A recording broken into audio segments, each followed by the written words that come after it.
Hello traders, so today we are analyzing Nifty 50 on Sunday special। तो जैसा कि हम देख सकते हैं जो अपना मार्केट है ये जो हाई बनाया था जब हमारी ट्रेड डील साइन हुई थी 3 फरवरी को, और 3 फरवरी से लेके ऑलमोस्ट आज संडे और 8 मार्च का दिन है जो मेरा प्रीवियस ट्रेडिंग सेशन था जो कि 6 तारीख के आसपास था।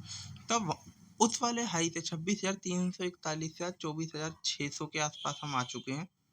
ठीक है, 24,600 24,400 के हमने लो लगा रखे हैं।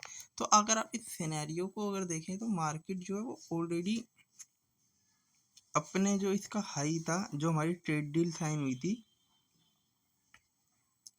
वहां से अगर हम उसका लो देखें तो ऑलमोस्ट 7% आज की डेट में वहां से डाउन है।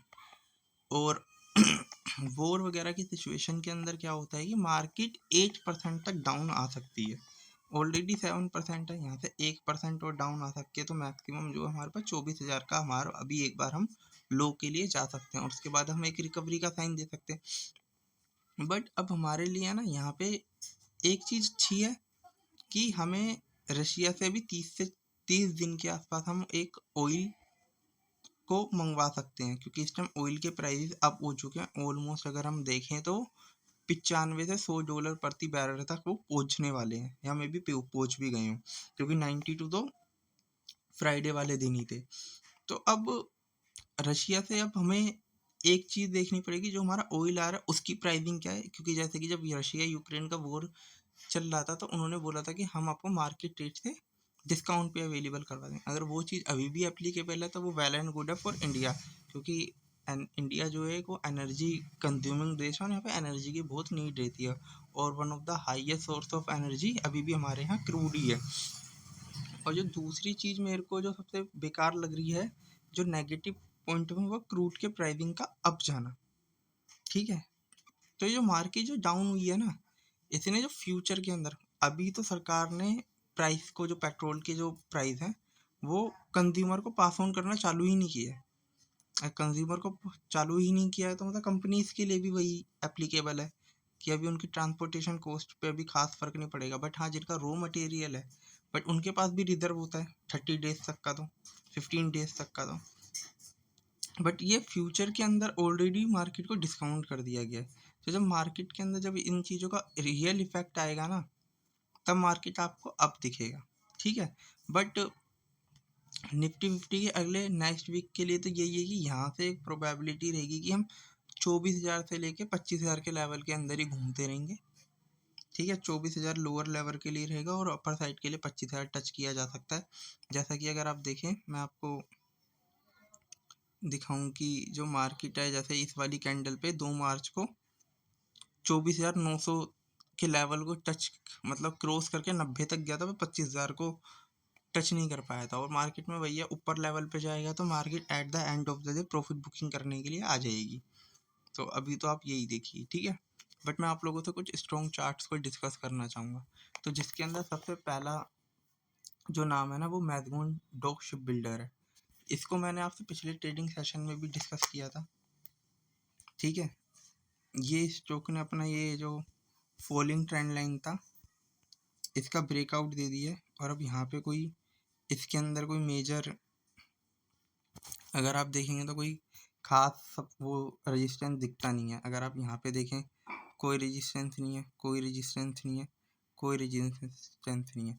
तो ये आपको इजीली 3,000 के लेवल तक जाने को देखने को मिल सकता है।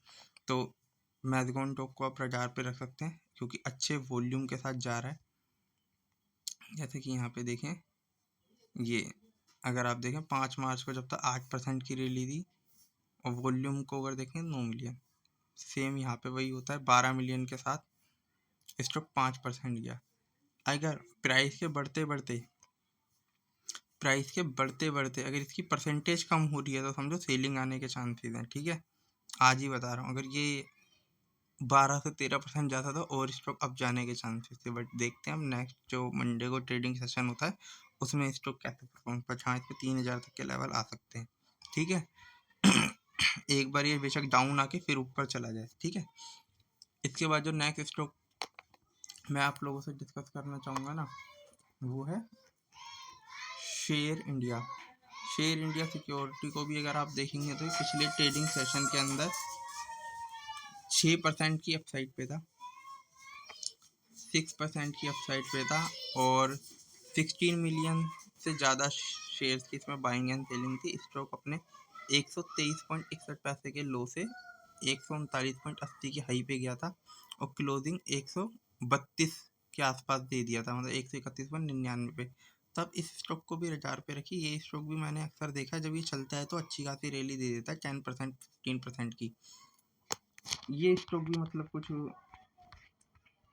ट्रायंगल पैटर्न की तरह ही चल रहा है। अगर आप लोगों को भी अगर मेरा काम देखा होगा आप लोगों ने, तो मैं अभी ट्रायंगल पैटर्न के ऊपर ही ज़्यादा काम करता हूँ, ये फॉलिंग ट्रेंड लाइन से ब्रेकआउट पकड़ने की कोशिश।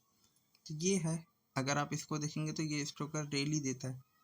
तो जैसे कि यहाँ पे इसने तीन बारी यहाँ पे जब ये रैली दिया था, यहाँ पे ये देखिए इस वाली कैंडल पे 16 अक्टूबर 15 अक्टूबर, तो ये अच्छी खासी रैली थी। तो ये यहाँ से जो है ना चलेगा तो ये अपसाइड के लिए जाएगा और एक हाफ मेजर रेजिस्टेंस अगर आपको देखने को मिलेगा तो इसको यहाँ पे हल्का सा पेश करने को मिल सकता है।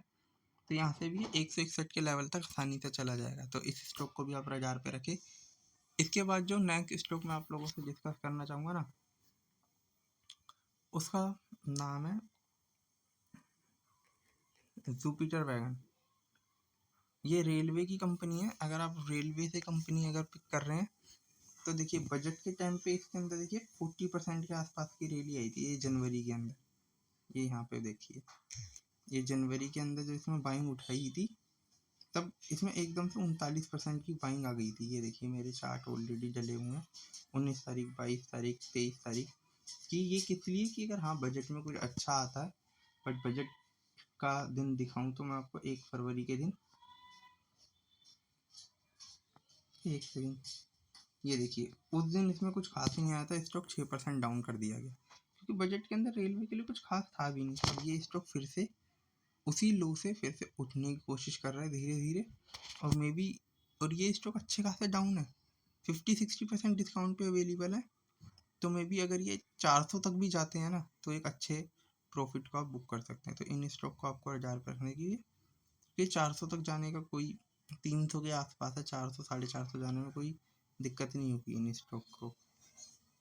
तो इस स्टॉक के अंदर जो वॉल्यूम आया था वो भी काफ़ी अच्छा देखने को मिल रहा था, 75 मिलियन शेयर का था। स्टॉक 17% की रैली पे था और 251 के हाई से 305 तक के हाई पे गया था। तो इस स्टॉक को हाई पे आपको लिस्ट में रखना चाहिए। इसके बाद में जो नेक्स्ट स्टॉक आप लोगों से डिस्कस करूँगा वो इरकॉन इंटरनेशनल। इरकॉन मतलब एक महारत्ना कंपनी में से एक है और ये मतलब वर्ल्ड की जो फाइव टॉप 100 या मे बी 500 के जो कंस्ट्रक्शन कंपनियाँ होती हैं ना उनमें से एक है। तो अगर आप इस स्टॉक को अगर आप देखें ना, ये स्टॉक के जो हाई है ना वो 350 340 के, आज स्टॉक 146 के आसपास मिल रहा है। तो इस स्टॉक मतलब 60% से भी ज़्यादा डाउन है। और अगर आप इस स्टॉक को देखें तो अपने नीचे से यहाँ पे एक अच्छा वॉल्यूम, इसने देखिए यहाँ पे भी एक अच्छा वॉल्यूम पकड़ा था जिसके टाइम पे 7% अप था, फिर इसने एक 4% 5% की रिलीज दी। आज ये स्टॉक फिर से एक अपसाइड दे रहा है 67 मिलियन शेयर्स की बाइंग के साथ और 10% की रिलीज। तो अब अगर आप देखिए तो यहाँ पे तो कोई खास रेजिस्टेंस होएगा ही नहीं, इसको तो तुरंत ब्रेक कर देगा। इसके यहाँ पे तो फिर बाइंग के ही है, तो ये आपको एकदम से 180 190 तक के टारगेट देने की पोटेंशियल रखता है।